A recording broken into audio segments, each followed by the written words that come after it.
నమస్కారం గురుగారు. జై శ్రీమన్నారాయణ.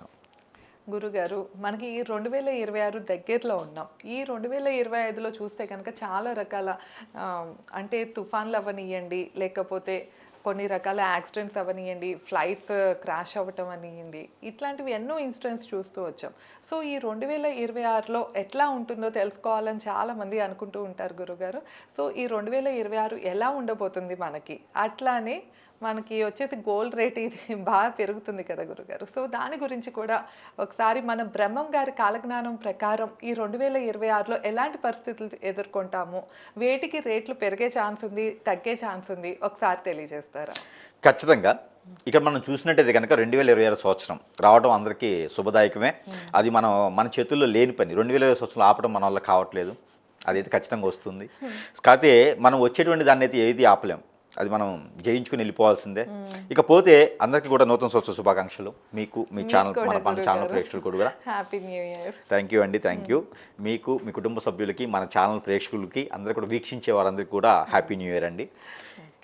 ఈ 2026 సంవత్సరమైనా కొంచెం ప్రశాంతంగా బతకాలి. ఈ ఆస్ట్రాలజీ, న్యూమరాలజీ, ఈ యొక్క గురువుల్ని నమ్మటం, ఇవన్నీ కూడా తీసేసుకొని మన కష్టంతో ఫలి దేవుడు అనుకోవాలి, కష్టాన్ని నమ్ముకోవాలి. ప్రతి ఒక్కరు కూడా కష్టపడాలని, ఈ సెంటిమెంట్లు అన్నీ వదిలేసి కష్టపడాలని మనస్ఫూర్తిగా కోరుకుంటూ ఉన్నాను.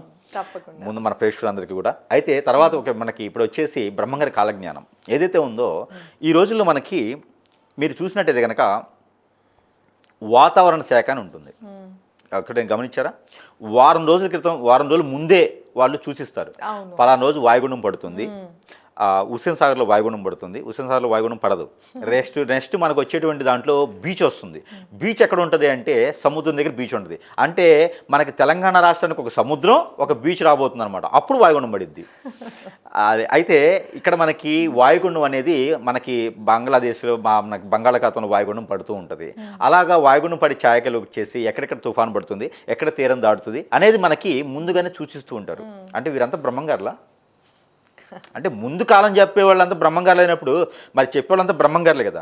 సంవత్సరం తర్వాత ఇలా ఉంటుంది, ఈ రోజు ఇలా పెట్టుబడి పెడితే ఇలా ఉంటుందని చెప్పేట రియల్ ఎస్టేట్ మార్కెటింగ్ చేసే వాళ్ళంతా బ్రహ్మంగారులా?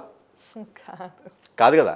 అదేంటంటే తనకు వచ్చినటువంటి విద్యల ప్రకారంగా, అతనికి వచ్చినటువంటి జ్ఞానం ప్రకారంగా ముందు చూచిచ్చేటువంటి వ్యక్తి బ్రహ్మంగారు. బ్రహ్మంగారు ఒక్కరే కాదు, యేసుప్రభు వారు చెప్పారు, అల్లా చెప్పున్నారు. అలానే మన దాంట్లో వచ్చేటప్పటికి చాలామంది గురువులు మనకి వేద మహర్షి చెప్పున్నారు. అలానే దానికన్నా ముందు రాఘవేంద్ర స్వామి చెప్పున్నారు, లక్ష్మీనరసింహస్వామి చెప్పున్నారు. ఎంతోమంది వస్తున్నారు. సాయిబాబా గారు చెప్పలేదా? స్వామి వివేకానంద చెప్పలేదా? ఎంతోమంది వస్తూ ఉంటారు, ఉపదేశం చేస్తూ ఉంటారు. కానీ ఏదైనా కాలజ్ఞానం అనేటప్పటికీ బ్రహ్మంగారికి ఒక్కరే గుర్తొస్తారన్నమాట. శ్రీ విరాట్పోతులూరు వీర బ్రహ్మేంద్ర స్వామి వారు. అతనంటే నాకు కక్షం లేదు, మామూలుగా అతను ఒక్కరే చెప్పారని చెప్పి తీసుకొస్తూ ఉంటారు. ఇక పోతే ఈ 2026 సంవత్సరం ఈ మధ్యన 9 మంది దౌర్భాగ్యులు వచ్చేసి ఇక వారే కాలజ్ఞానం రాసినట్టు చెప్తూ ఉన్నారు. ఇక ఇది జరగకపోతే అన్ని చిటికే చెప్తున్నారు. ఇది జరగకపోతే అంటే మంచి చెప్పరు, చెడు మాత్రమే చెప్తారు జనానికి. ఇది జరుగుతుందని చెప్తారు కానీ జరగకుండా ఆపేదని చెప్పడేవాడు. కాకపోతే ఇక్కడ 2026 సంవత్సరం 2025లో అతిపెద్ద గ్రహాలైనటువంటి శని, రాహువు, కేతువు, గురువు 4 గ్రహాలు మారడంతో కొన్ని రకాల గ్రహాలు, కొన్ని రకాల రాసులు వారికి నైటే కోటీసుడయ్యేలాగా, నైటే భిక్షాధికారి అయ్యేలాగా జరిగింది. మిరాకిల్స్ అంటారు, మిరాకిల్స్ జరిగినాయి. ఇక 2026కి వచ్చేటప్పటికి గ్రహాలన్నీ కూడా, పెద్ద గ్రహాలన్నీ అలానే ఉండిపోతాయి. నక్షత్ర మార్పిడి తప్పితే గ్రహ మార్పిడి లేదు. ఒక గురువు మాత్రం మారతాడు మధ్యస్థరాలో. కాబట్టి పెద్ద గ్రహాలు ఏవి కూడా 2026 సంవత్సరంలో మారవు. కాబట్టి భూమి మీద విపత్తులు అనేది కూడా కొంతమేర మాత్రమే డ్యామేజ్ ఉంటుంది. అంత అనుకున్నందుకు కాలజ్ఞానంలో చెప్పినంత విధంగానో, లేకపోతే ఏదో అంటారు కదా, ఇక మనకి కలియుగాంతం ఇది ఒకటి సృష్టిస్తున్నారు ఈ మధ్యన, వీరే అంతం చేసినట్టుగాను. కలియుగాంతం అని ఒకటి సృష్టించేసి ఇక కత్తి తీసుకొని వస్తాడు. మరి ఎవరు నరకాలి, ఎక్కడి నుంచి మొదలు పెట్టాలంటే చెప్పిన దగ్గర నుంచి మొదలు పెట్టాలి. అయితే కలియుగాంతం అని చెప్పేసి అని ఇక 2020 తప్పించుకున్నారు అందరూ, 2026 వస్తుంది, ఇక మీకు అంతే అని చెప్పేసి అని ఒకటి సృష్టిస్తూ ఉన్నారు. అలాంటి ఏం జరగవండి. ఎవరు కూడా భయభ్రాంతులు అవసరం లేదు. కష్టపడిన వాడికి ఎటువంటి జరిగే అవసరం లేదు. కాకపోతే 2026 సంవత్సరంలో మీరన్నట్టుగా మీ ఇష్ట స్థాయిలో తగ్గించినట్టుగా శ్రీ విరాట్పోతులూరు వీర బ్రహ్మేంద్ర స్వామి చెప్పినటువంటి విధంగా అయితే ఏమీ లేదు. ఏదైనా జరిగితే అవి ప్రకృతి విపరీతాలు ఉన్నాయి. తుఫాన్లు ఎక్కువ అవుతాయి. అలానే మనకి చిరుధాన్యాలు అంటారు.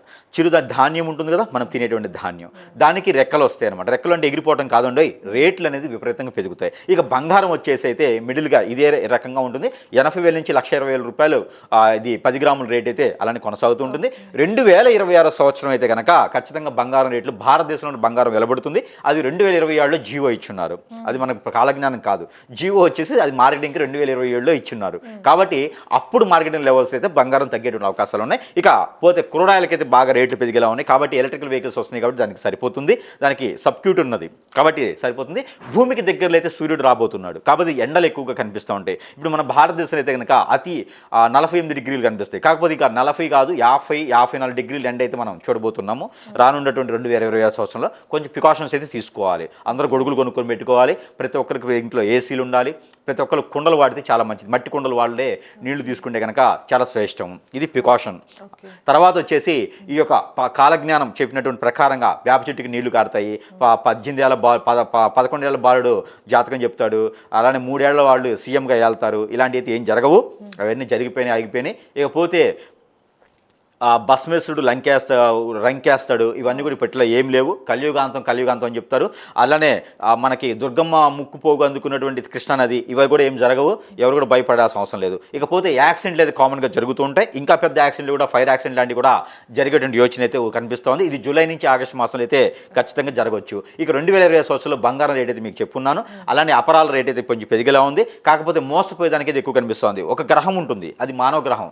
ఆ మానవ గ్రహాన్ని ఎవరైనా నమ్మారంటే మాత్రము, ముఖ్యంగా గురువులు, ఎవరన్నా దొంగ గురువులు రోజుకు 10 మంది పుట్టుకొస్తున్నారు. ఇలాంటి వాళ్ళని నమ్మితే మాత్రం ఖచ్చితంగా బలేదానికి కనిపిస్తూ ఉంది. మంచి గురువుని ఎంచుకొని ప్రతి ఒక్కరు కూడా గురువుని నమ్ముకోవచ్చు. కానీ మంచి గురువుని ఎంచుకోవాలి. డబ్బులు తీసుకొని విచ్చలుడిగా స్విస్ బ్యాంకులు అకౌంట్లు దాచిపెట్టిన వాళ్ళ గురువులు అయితే నమ్మకూడదు.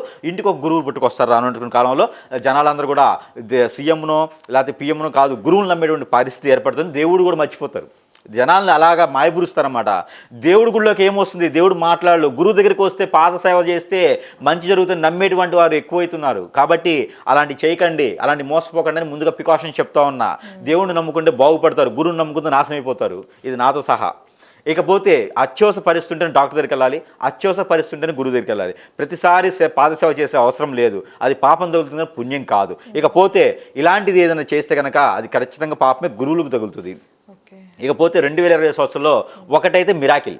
అదేంటంటే జంబలెడ్ బొమ్మ సినిమా చూసారన్నా, వివి సత్యనారాయణ డైరెక్షన్లో నరేష్ హీరోగా వచ్చినట్టు సినిమా జంబలకడి పంబ అని ఒకటి సినిమా ఉంటుంది. దాదాపు 30 years క్రితం వచ్చినట్టు పిక్చర్. అప్పుడు నేను పుట్టాను లేదు కూడా గుర్తులేదు నాకు. నేను ఇంక చిన్నపిల్లని అప్పుడు. అయితే అప్పుడు జంబులెడ్ పొమ్మ అని ఒక సినిమా వచ్చింది. అది ఇప్పుడు జరగవచ్చు 2020 సంవత్సరంలో. అంతేగాని కలియుగాంతం అయితే అవ్వదమ్మా, దయచేసి వినండి. కలియుగాంతం అవ్వదు, ఇప్పట్లో అవ్వదు. పావల వంతు మాత్రం కూడా కలియుగాంతం అవ్వాల. కొన్ని వేల లక్ష సంవత్సరాలు ఉంది ఇంకాను. మనం చూడాల్సిన చాలా ఉంది. మన తర్వాత 10 తరాలలో కూడా కలియుగాంతం అవ్వదు. కాకపోతే జరుగుతూ ఉంటాయి అంతే, ప్రత్యేకంగా జరుగుతాయి. ఇంకపోతే ఇక 2020 సంవత్సరంలో అలాంటి జంబులెడ్ పొమ్మ సినిమా చూస్తుంటే కనుక దాంట్లో లాస్ట్ సీన్కి వచ్చేటప్పటిగా అమ్మాయిలు అబ్బాయిలుగా, అబ్బాయిలు అమ్మాయిలుగా ఉండేటువంటిది ఉంటుంది. అలాంటి సిచ్యువేషన్ అయితే జరుగుతుంది. ఎక్కువగా ట్రాన్స్జెండర్స్ వచ్చేలాగా ఆపరేషన్ చేయించుకుని ఎక్కువ మంది కనిపిస్తూ ఉంటారు మనకి. ఇకపోతే అమ్మాయిని అమ్మాయే, అబ్బాయిని అబ్బాయే లవ్ చేసుకొని పెళ్లిళ్ళు చేసుకునేటువంటి వింత ఆచార విచిత్రములైనటువంటి శ్రేష్టలు జరిగేటువంటి కనిపిస్తుంది 2026 సంవత్సరం. ఇకపోతే మనకి టోటల్గా మనం గమనించినట్టయితే కనుక 2026 సంవత్సరంలో అత్యద్భుతంగా ప్రతి ఒక్కరు కూడా ఈజీ మనీకి అలవాటు పడిపోతుంటారు.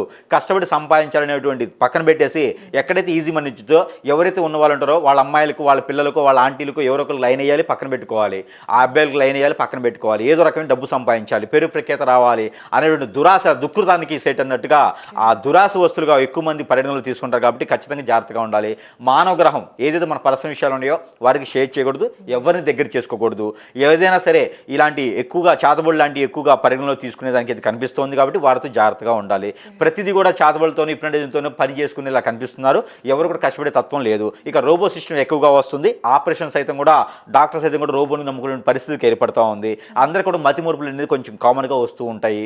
అంటే ప్రకృతి వైపు వల్ల మతిమరుపులు అనేది కొంచెం కామన్గా వస్తూ ఉంటాయి. ప్రికాషన్స్ తీసుకోకపోతే టాబ్లెట్లే ఆహారంగా తీసుకునే పరిస్థితి అయితే మనకి మధ్యస్థరగా జూన్ జూలై మాసం నుంచి జరిగేటువంటి కనిపిస్తూ ఉంది. ఇక ఇవన్నీ కూడా మనం గమనించుకుంటే చెప్పుకుంటూ పోతే సంవత్సరం పట్టిద్ది. అందుకనే సంవత్సరం ఇంకా ఉంది కాబట్టి మళ్ళీ మధ్యలో ఇతను ఇంకొక వీడియో చెప్పుకుందాం. ఇక బ్రహ్మంగారి కాలజ్ఞానం అదని ప్రయాస చేయకుండా అది జరుగుతూ ఉంటుంది. మన ప్రయత్నం మన పనులు మనం చేస్తూ ఉంటే సరిపోతుంది. బ్రహ్మంగారి కాలజ్ఞానంలో ఏది కూడా ఆ సంవత్సరం అయితే రానున్నటువంటి 2020 అట్లా ఏం జరగవు. భూమికి దగ్గర వచ్చే గ్రహాలు అయితే సూర్యగ్రహం ఉంది కాబట్టి కొంచెం కేర్ఫుల్గా ఉండాలి. ఇక అందరూ కూడా బాగానే ఉంటారు. ఇలాంటి ప్రకృతి వైపత్యాలు జరుగుతూనే ఉంటాయి, వైరస్లు కూడా వస్తూనే ఉంటాయి, అవి వస్తూ ఉంటే పోతూ ఉంటాయి. ఇది ప్రతి సంవత్సరం జరిగేదే ఉంటుంది. కాబట్టి చెప్పడం వల్ల నేను దేవుడిని అయితే కాదు, గురువుని మాత్రమే అవుతాను. కాబట్టి 2020 సంవత్సరంలో అందరూ బాగుండాలని కోరుకుందాం, కష్టపడి సంపాదించాలని కోరుకుందాం. జాబులు చేసే వరకు ఐటీ కంపెనీలతో కొంచెం సమస్యలు వస్తాయి. అందరూ కూడా ఐటీ వదిలేసి భారతదేశం వైపు చూసేదానికైతే ఖచ్చితంగా మొగ్గు చూపిస్తూ ఉన్నారు. ఇకపోతే ఒకటి ఫైనల్గా, ఇప్పుడు ఉన్నటువంటి పాలక మండలి వారు రాష్ట్ర స్థాయి, దేశ స్థాయిలో ఉన్నటువంటి నాయకులకైతే ఖచ్చితంగా వారికి ఒక రకమైనటువంటి ఆరోగ్య సమస్యలు అయితే క్షీణిస్తుంది. కొంచెం ప్రికాషన్స్ తీసుకొని ప్రతి రాష్ట్రాన్ని, రాజ్యాన్ని, దేశాన్ని పాలించేటువంటి వారు, జనం మంచి కోరేటువంటి వారు అయితే కనుక ఖచ్చితంగా అశ్వమేధ యాగం చేసుకుంటే, చండీ హోమం లాంటివి చేసుకుంటే బాగుంటుంది. అలాంటి చేసుకోవడం వలన రాష్ట్రానికి కదా దేశానికి కూడా మంచి జరుగుతుంది. ఇది ప్రికాషన్. ఓకే గురుగారు, ధన్యవాదాలు గురుగారు.